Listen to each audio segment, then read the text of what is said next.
Hey guys, so in May of 2015, I was fortunate enough to accompany my family on a hunting trip to Tanzania, where we spent 3 weeks in the African savannah in the bush, hunting and also participating in traditional photo safaris. During this time, I was able to experience something that most people probably will never experience: is it's chasing down a poacher. One of our hunts, we were out hunting, and it was a slow day. We were driving back, and all of a sudden we take off, start going 50, 60 miles an hour through the trees. After a while, I realized that we're chasing this guy down. Eventually, we catch up to him as we were in a truck, and he was just on foot. He had an axe and a bucket, and that was his whole life possession. But it turns out he was a poacher. As it was not really the season for poachers to be out because it was hunting season and our presence kind of deterred most poachers. He was kind of doing his side job, which was still poaching of sorts, which was stealing honey.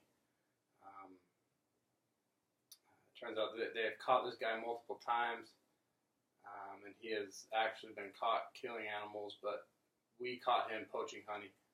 This kind of opened my eyes as to the real problem that poaching is and the role that hunting actually plays in conservation. Most people, when they think of hunting, it has a negative connotation because it does involve killing of animals, but hunting is one of the major tools in the conservation, and hunters play a major role in the conservation of animals.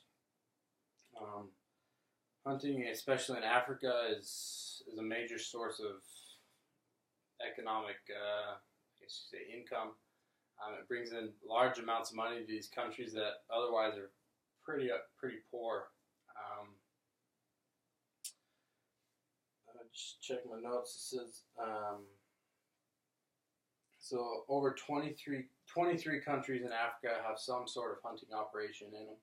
South Africa is the largest of these countries, and they bring in about $100 million a year just from hunting alone. Some of the other big countries are Namibia, brings in 28 million, Botswana is 20, Zimbabwe 16 million, Tanzania, where I was, is $28 million industry. It might not seem like a huge amount of money, but we got to remember that these African nations are very underdeveloped third world countries for the most part. Hunting is one of the main industries, along with like ecotourism in general, these photo safaris and photo excursions.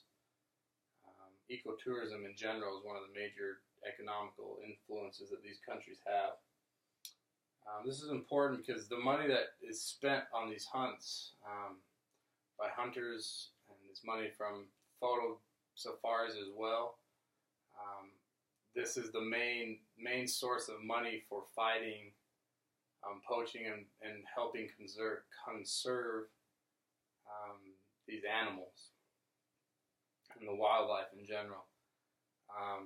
Most of the African governments are more or less somewhat corrupt, for lack of a better term. So they see hunting and they have these really diverse, what's the word? Wildlife populations. They have this big,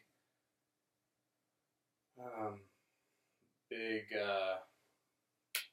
think of the word, big resource of wildlife. And the money that comes in from these hunts and these hunting operations plays a big influence in helping with the conservation of animals.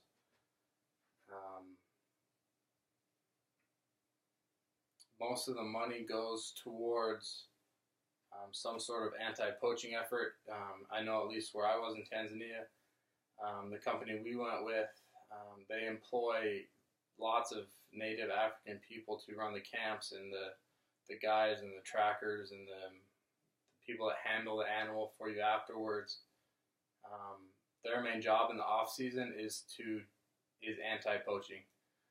They make sure that these areas that we hunt in, these free range areas where the animals are just free to come and go, are free of poachers, and they do their best to keep poachers out of the area. Most people have this negative connotation with poaching because it does involve killing animals, but it's important to remember that only the animals that are being killed are mature males, and that number is very low. Only 2 to 5% of the entire male population is taken, and the money that is spent taking those animals saves thousands of other animals, and also goes towards the anti-poaching efforts. So hunting plays a major role in the conservation of animals because the money spent on these hunts is one of the main sources in anti-poaching efforts, and as well as just our presence in general, and the presence of the guides and trackers constantly being around in the area is the main deterring factor of areas that are being poached. And the areas with the most presence have the least poaching. And in order to have that presence, it requires the money that comes from hunting and ecotourism in general. Thank you.